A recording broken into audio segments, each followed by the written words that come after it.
मेरी प्रार्थना केवल ये है कि इस घटना को किसी के सामने प्रकट न करना। मैं हूँ सुनीता कट्टी।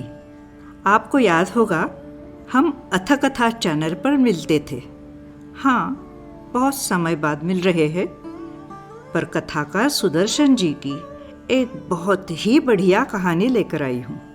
तो सुनिए सुदर्शन जी की कहानी हार की जीत।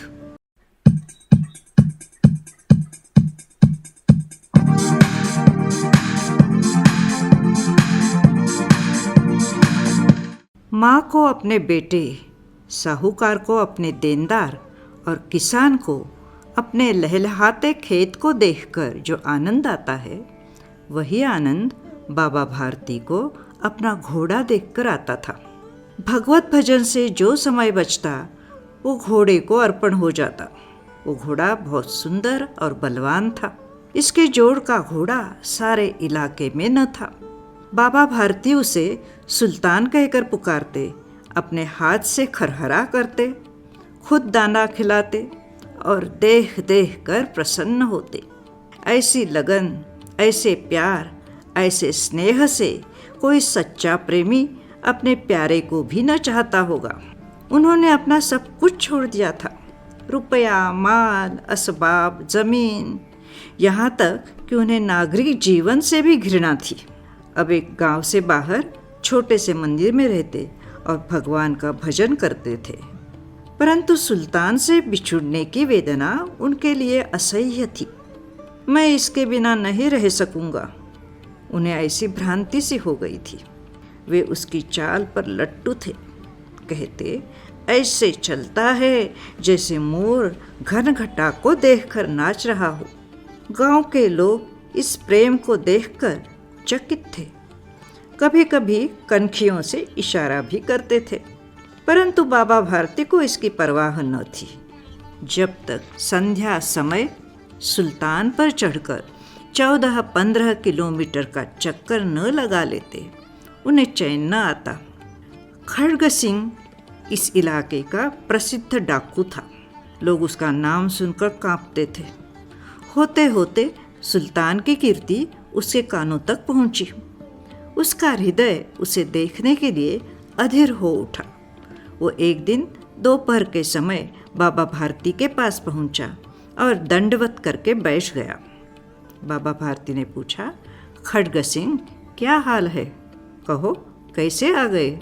सुल्तान की चाह खींच लाई। खड़ग सिंह ने सिर झुकाकर उत्तर दिया, विचित्र जानवर है, देखोगे तो प्रसन्न हो जाओगे। मैंने भी बड़ी प्रशंसा सुनी है। उसकी चाल तुम्हारा मन मोह लेगी। कहते हैं देखने में बड़ा सुंदर है। क्या कहना, जो उसे एक बार देख लेता है उसके हृदय पर उसकी छवि अंकित हो जाती है।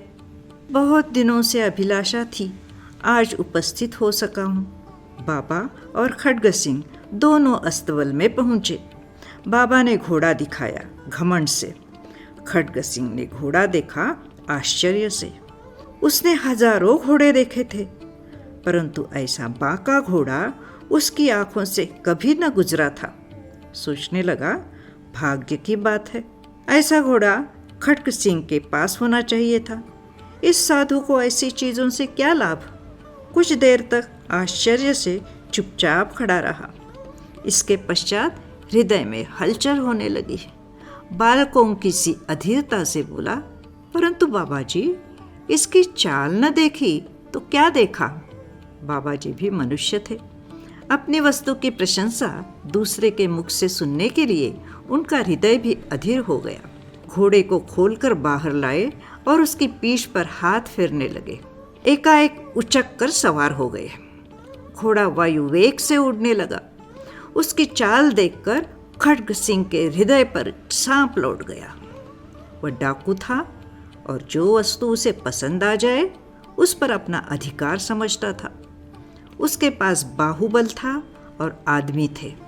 जाते जाते उसने कहा, बाबा जी, मैं ये घोड़ा आपके पास न रहने दूंगा। बाबा भारती डर गए। अब उन्हें रात को नींद नहीं आती थी। सारी रात अस्तबल की रखवाली में कटने लगी। प्रतिक्षण खड्ग सिंह का भय बना रहा, परंतु कई मास बीत गए और वो न आया। यहाँ तक कि बाबा भारती कुछ कुछ लापरवाह हो गए और इस भय को स्वप्न के भय की नाई मिथ्या समझने लगे। संध्या का समय था। बाबा भारती सुल्तान की पीठ पर सवार होकर घूमने जा रहे थे। इस समय उनकी आंखों में चमक थी, मुख पर प्रसन्नता थी। कभी घोड़े के शरीर को देखते, कभी रंग को, और मन में फूले न समाते थे। सहसा एक ओर से आवाज आई, ओ बाबा, इस कंगले की भी बात सुनते जाना। आवाज में करुणा थी। बाबा ने घोड़े को थाम लिया। देखा, एक अपाहिज वृक्ष की छाया में पड़ा कराह रहा है। बोले, क्यों, तुम्हें क्या कष्ट है? अपाहिज ने हाथ जोड़कर कहा, बाबा, मैं दुखी हूँ, मुझ पर दया करो। रामावाला यहाँ से 5 किलोमीटर है, मुझे वहाँ जाना है। घोड़े पर चढ़ा लो, परमात्मा तुम्हारा भला करेगा। वहाँ तुम्हारा कौन है? दुर्गादास वैद्य का नाम आपने सुना होगा, मैं उनका सौतेला भाई हूँ। बाबा भारती ने घोड़े से उतरकर अपाहिज को घोड़े पर सवार किया और स्वयं उसकी लगाम पकड़कर धीरे धीरे चलने लगे। सहसा उन्हें एक झटका सा लगा और लगाम हाथ से छूट गई। उनके आश्चर्य का ठिकाना न रहा जब उन्होंने देखा कि अपाहिज घोड़े की पीठ पर तन कर बैठा है और घोड़े को दौड़ाए लिए जा रहा है। उनके मुख से भय, विस्मय और निराशा से मिली हुई चीख निकल गई। ये अपाहिज खड्ग सिंह डाकू था। बाबा भारती कुछ देर चुप रहे और उसके पश्चात कुछ निश्चय करके पूरे बल से चिल्लाकर बोले, जरा ठहर जाओ। खड्ग सिंह ने यह आवाज़ सुनकर घोड़ा रोक लिया और उसकी गर्दन पर प्यार से हाथ फेरते हुए कहा, बाबा जी, ये घोड़ा अब न दूंगा, परंतु एक बात सुनते जाओ। बाबा बोले। खड्ग सिंह ठहर गया। बाबा भारती ने निकट जाकर उसकी ओर ऐसी आंखों से देखा जैसे बकरा कसाई की ओर देखता है और कहा, ये घोड़ा तुम्हारा हो चुका, मैं तुमसे इसे वापस करने के लिए न कहूँगा, परंतु खड्ग सिंह, केवल एक प्रार्थना करता हूँ, उसे अस्वीकार न करना, नहीं तो मेरा दिल टूट जाएगा। बाबा जी, आज्ञा कीजिए, मैं आपका दास हूँ, केवल ये घोड़ा अब न दूंगा। अब घोड़े का नाम न लो, मैं तुमसे इसके विषय में कुछ न कहूँगा। मेरी प्रार्थना केवल ये है कि इस घटना को किसी के सामने प्रकट न करना। खड्ग सिंह का मुख आश्चर्य से खुला रह गया। उसका विचार था कि मुझे इस घोड़े को लेकर यहाँ से भागना पड़ेगा, परंतु बाबा भारती ने स्वयं मुझसे कहा कि इस घटना को किसी के सामने प्रकट न करना। इससे क्या प्रयोजन सिद्ध हो सकता है? खड्ग सिंह ने बहुत सोचा, बहुत सिर मारा, परंतु कुछ न समझ सका। हार कर उसने अपनी आंखें बाबा भारती के मुख पर गड़ा दी और पूछा, बाबा जी, इसमें आपको क्या डर है? बाबा भारती ने उत्तर दिया, लोगों को यदि इस घटना का पता लग गया तो वे किसी गरीब पर विश्वास न करेंगे। ये कहते कहते उन्होंने सुल्तान की ओर से इस तरह मुंह मोड़ लिया जैसे उनका उससे कभी संबंध ही न था। बाबा भारती चले गए, परंतु उनके शब्द खड्ग सिंह के कानों में उसी प्रकार गूंज रहे थे। सोचता था, कैसे ऊंचे विचार है, कैसा पवित्र भाव है। उन्हें इस घोड़े से प्रेम था। इसे देखकर उनका मुंह फूल की तरह खिल जाता था। कहते थे, इसके बिना मैं न रह सकूंगा। इसके रखवाले में वे कई रातें सोए तक नहीं। भजन भक्ति न कर रखवाली करते रहे, परंतु आज उनके मुख पर दुख की रेखा तक न दिख पड़ती थी। उन्हें केवल ये ध्यान था कि कहीं लोग गरीबों पर विश्वास करना न छोड़ दें। उन्होंने अपनी निज की हानि को मनुष्यत्व की हानि पर न्योछावर कर दिया। ऐसा मनुष्य मनुष्य नहीं, देवता है। रात्रि के अंधकार में खड्ग सिंह बाबा भारती के मंदिर में पहुंचा। चारों ओर सन्नाटा था। आकाश में तारे टिमटिमा रहे थे। थोड़ी दूर पर गांव के कुत्ते भौंकते थे। मंदिर के अंदर कोई शब्द न सुनाई देता था। खड्ग सिंह सुल्तान की बाग पकड़े हुए था। वो धीरे धीरे अस्तबल के फाटक पर पहुंचा। फाटक किसी वियोगी की आंखों की तरह खुला था। किसी समय वहाँ बाबा भारती स्वयं लाठी लेकर पहरा देते थे, परंतु आज उन्हें किसी चोरी, किसी डाकू का भय न था। हानि ने उन्हें हानि की ओर से बेपरवाह कर दिया। खड्ग सिंह ने आगे बढ़कर सुल्तान को उसके स्थान पर बांध दिया और बाहर निकलकर सावधानी से फाटक बंद कर दिया। इस समय उसकी आंखों में नेकी के आंसू थे।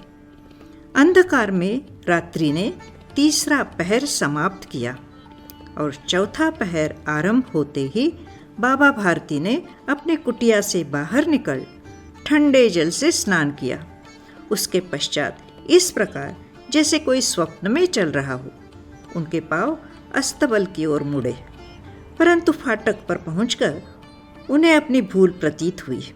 साथ ही घोर निराशा ने पांवों को मन भर का भारी बना दिया। वे वहीं रुक गए। घोड़े ने स्वाभाविक मेधा से ही अपने स्वामी के पांवों की चाप को पहचान लिया। वो जोर जोर से हिनहिनाया। बाबा भारती दौड़ते हुए अंदर घुसे और अपने घोड़े के गले से लिपटकर इस प्रकार रोने लगे जैसे बिछड़ा हुआ पिता चिरकाल के पश्चात पुत्र से मिलकर रोता है। बार बार उसकी पीठ पर हाथ फेरते, बार बार उसके मुंह पर थपकियां देते और कहते, अब कोई गरीबों की सहायता से मुंह न मोड़ेगा। थोड़ी देर के बाद जब वे अस्तबल से बाहर निकले तो उनकी आंखों से आंसू बह रहे थे। वे आंसू उसी भूमि पर ठीक उसी जगह गिर रहे थे जहां बाहर निकलने के बाद खड्ग सिंह खड़ा होकर रोया था। दोनों के आंसुओं का उसी भूमि की मिट्टी पर परस्पर मिलाप हो गया।